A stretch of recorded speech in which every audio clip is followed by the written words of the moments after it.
老板，换个能打的。你不试试怎么知道我不能打？不好意思啊，我不跟女人打。哦，怕打不过女人。哎，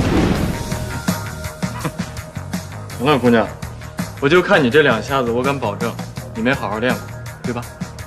你说你都没好好练过，你怎么跟我打？万总眼光毒辣，一针见血。我确实就只练过2天，还是为了跟一个拳手套近乎。你怎么知道我姓万？我说了，我是陪练，只不过是新来的。一个女孩做陪练？挑战吧，我不喜欢在一个地方待太久，这样会让我失去敏锐度。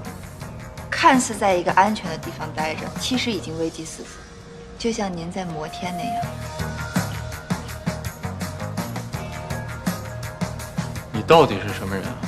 你怎么知道我在摩天工作？万总时间宝贵，我也就不跟您兜圈子了。其实我是万总，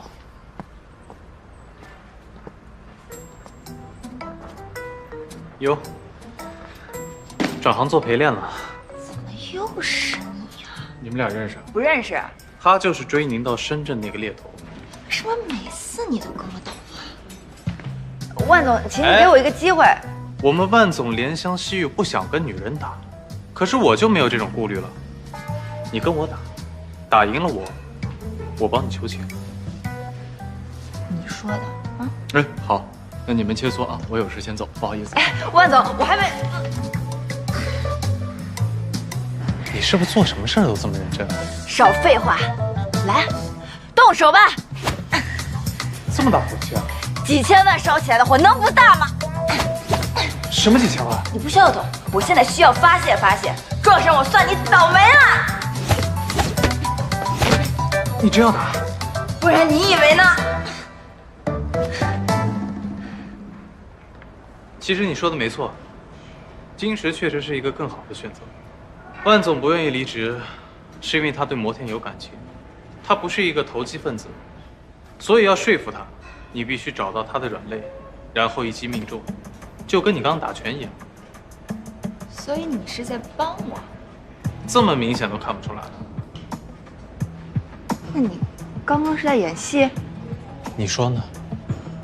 为什么？万家和带你来打拳，又带你参与重点项目，说明你已经取得了他的信任。为什么你反而要把他推开呢？正是因为这样，所以我不想他困在自己的执念里。他当然知道金石是更好的选择，但他僵持在那儿是在赌气，和摩天赌，和孙俪赌，和他自己赌。